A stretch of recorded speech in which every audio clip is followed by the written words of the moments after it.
So we've already asked Liz about her race debrief, so we're going to get a little bit of input from Tom and feedback from Tom on his race too. So firstly, how did you feel about your race execution at Gran Canaria? I think firstly we should point out that I have a trophy and Liz didn't. Let's zoom in on that, shall we? My very circumstantial trophy, but a trophy. Gran Canaria, so what was the question again? It's like Keith's 1-to-1, isn't it? How do you feel about your race execution, like as a whole? Okay, so my race execution was good in terms of the decisions I made on the day. So the decisions I made up the build up to the race are questionable. At the moment, at each moment in time during that sort of 2 weeks building up to the race, the decisions I made at the time were right with the information I had available to me. But in hindsight, I might have done things differently. I'll come back to that in a second. But on the day, my race execution was probably as good as it could have been in the circumstances. So I started on the front, mass start at Gran Canaria, had a decent start into the water, got on some decent feet, got in the right group. So I wasn't in the front group, I think I was in the next group. Front group was too fast for me. Got in the next group, that was quite quick. And it resulted in me swimming a bit quicker than last year, assuming that the course was the same. I was pretty pleased with that swim, really. Probably on the harder end of a 70.3 intensity for me, but you know, I've certainly swum 70.3s that hard before and it's gone well. So came out with a good group. Struggled a little bit with the transition from the beach to T1 because it's a really long run on a carpeted bit of concrete, and where I've had this plantar issue, I was really nervous. It's fine, but I was really nervous. I had to go really easy along there, which kind of meant I lost the group that I'd come out of the water with, which was a little bit annoying. Also put my shoes on in T1 rather than doing a flying mount because I was riding in road shoes and hadn't quite worked out how I was going to elastic band them to my bike. So that probably lost me another 20 seconds or so, but still the right decision on the day. Bike started quite well. Lap 1 was pretty good from a handling point of view, like a quality riding point of view and an intensity point of view, but then it started to fade a bit. Last year I started to fade, but then I got kind of like a second wind about 2/3 of the way through. This year I didn't, and I just felt really tired actually. I probably know why, but I did feel tired, and probably more than I expected. Came into T2 again a little bit slower than I'd expected to on the bike maybe, and reasonably well organised T2, socks, shoes on, hat on, sunglasses and so on. Went out onto the run and thought I'd go relatively sensibly at the start of the run, try and just find a bit of flow, which I did, but again I felt way more tired than I'd have liked, and then I decided to tie it up a little bit and just be really sensible, bearing in mind I've got Lands or Ironman in now 3 weeks, Volcano's Ride tomorrow, so only a week after. I just thought there's no point in me trying to bury myself today. And if I'm honest, if I'd have tried to go on harder, I'm not sure I'd have finished. And the only time I've DNF'd a race was with hypothermia. So for me, I think my execution was appropriate in the circumstances, but probably not what I would have liked. But there are a number of reasons in the build-up to the race that I made choices that I wouldn't have ordinarily made into the build-up to a race, but they were choices that had to be made based on some life changes that you and I were going through. Sounds a bit cryptic, doesn't it? But we just moved house. We just moved house, basically, yeah. So, and the timing wasn't wonderful. No. So we had to move house Friday, Saturday, Sunday, and then I flew Monday morning. So it wasn't ideal. And then it was 2 days of travelling to get to Gran Canaria the way we did it. So, but it had already been booked and stuff. So it was what it was. So I've got enough data points. I'm reasonably happy from the race. I was really proud to see the way that Liz went about her race. She'll have obviously provided you with a debrief of her race, but I was really, really proud. I mean, when I saw her on the side of the road, my heart sank. It really did. But then to see her do what she did made me really proud, and that was nice to be part of. Great company out on the course, some really cool people out there. Enjoyed seeing Bilf, good fellow, Gordon and Bilf now. Dan Lanigan was also really cool to see each lap. So yeah, it was nice. Liz threw a cup of water over me at the last aid station as well, which she and the spectators and the marshals thought was hilarious. It was quite funny actually. I just wasn't quite expecting it.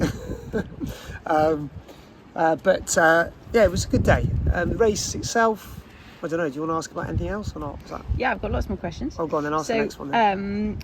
I get a question I didn't have planned, but listening to you talk there, do you think seeing Lids' mechanical issue affected your race at all? No. Do you think it affected you? No, for a split second I considered giving her my wheel, but then I knew it was against the rules. And no, Because it didn't. Explain that. Oh yeah, because you can't have outside assistance, so I can't give her my wheel. We both got DQ'd. I understand you are allowed to help her, but not if it means you couldn't continue. Yeah, correct, yes. Yeah, so that's right. Yeah, so and I don't even know about that, to be honest with you, for sure, because I wouldn't want to take the risk. I was a bit pissed off because the failure that she had was pretty unacceptable, really, because the hub that failed, so the aluminium flange sheared off the hub, was a replacement for another hub that had done exactly the same thing. So we won't be using those hubs again, that's for sure. We're having all our wheels rebuilt onto different hubs. The company have been pretty supportive, but it's worrying when the same piece of equipment fails in the same way twice.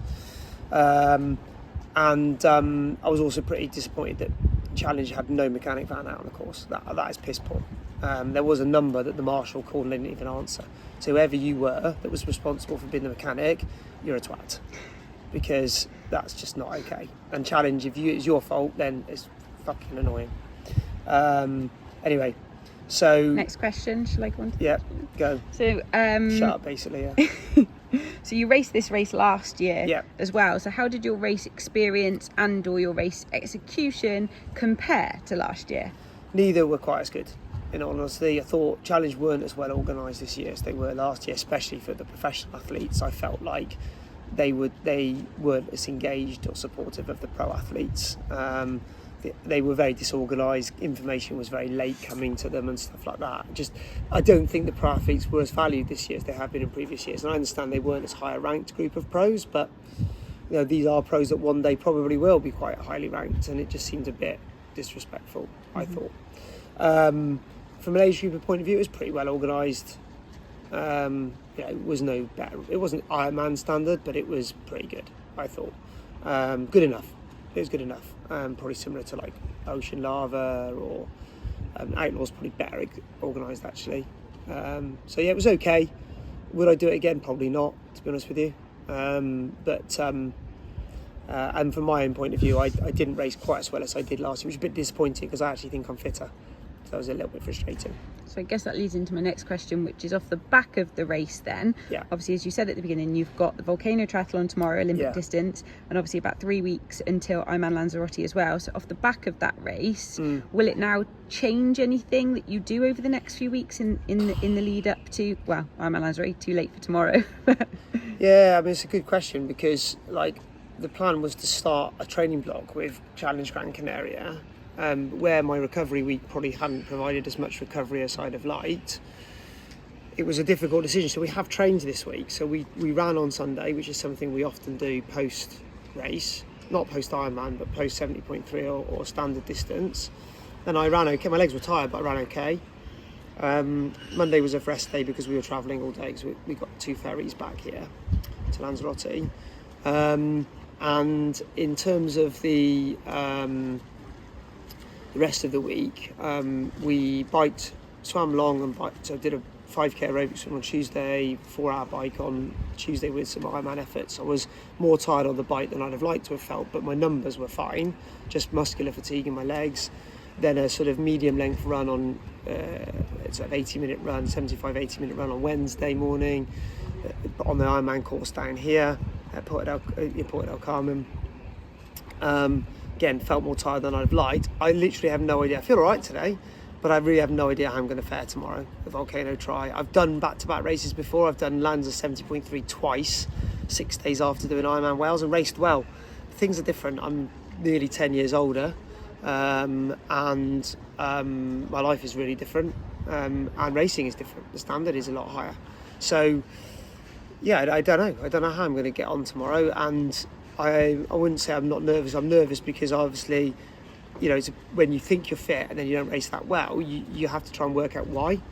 And I don't think it was anything to do with fitness. I think it was things that other factors, which as age groupers, at the end of the day, as age groupers, that is part of the deal, isn't it? And part of your ability to deliver is to overcome those things and work through them. And I didn't.